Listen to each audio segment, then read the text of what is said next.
Welcome to big news. నేను మీ గౌసుద్దీన్ షేక్. ఉన్నదే రాస్తా, చూసిందే చెప్తా. ఆంధ్రప్రదేశ్ ఎన్నికల సరళిపై ఖచ్చితమైన అంచనాలతో ఏమాత్రం అటు ఇటు కాకుండా సర్వే విడుదల చేసిన కేకే సంస్థ మరో సంచలన సర్వే ఫలితాలను ప్రకటించింది. ఈ అంచనాల ప్రకారం ఇప్పుడు జరగబోతున్న ఎన్నికలలో బీజేపీకి ఘోర పరాభవం తప్పదు. కేకే సంస్థ అధినేత కొండేటి కిరణ్ ఈ సర్వే వివరాలను మీడియాకు వెల్లడించారు.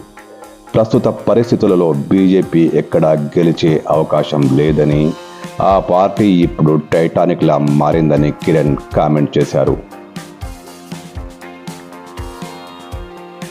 హర్యానా ఎన్నికల్లో బీజేపీకి పరాభవం తప్పదని, ఇక్కడ బీజేపీ పోటీ చేసే ప్రతి 3 సీట్లలో 2 సీట్లను కోల్పోతుందని కేకే సర్వే అంచనా వేసింది.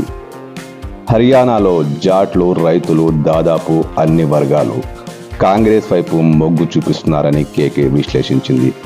ఇక్కడ ఆమ్ ఆద్మీ ప్రభావం లేదని కేకే సర్వే స్పష్టం చేసింది. హర్యానాలో బీజేపీ మ్యాజిక్ ఫిగర్కు చాలా దూరంలో ఆగిపోతుందని కేకే సర్వే జోస్యం చెప్పింది.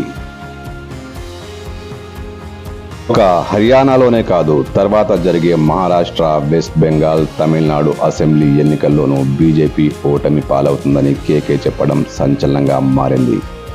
హర్యానాలో ప్రభుత్వ వ్యతిరేక ఓట్లు, తటస్థ ఓట్లు కాంగ్రెస్ వైపు షిఫ్ట్ అవుతున్నాయని కేకే అంచనా. కేకే సంస్థ సర్వే ఇప్పుడు రాజకీయ వర్గాల్లో ప్రకంపనలు రేపుతోంది. ముఖ్యంగా బీజేపీకి ఈ సర్వే షాక్ ఇచ్చిందనే చెప్పాలి. అయితే కాంగ్రెస్కు పెద్దగా సానుకూలత లేకున్నా బీజేపీ వ్యతిరేక ఓట్లు కాంగ్రెస్కు సానుకూలంగా మారాయని కేకే ప్రకటించడం గమనించదగ్గ విషయం.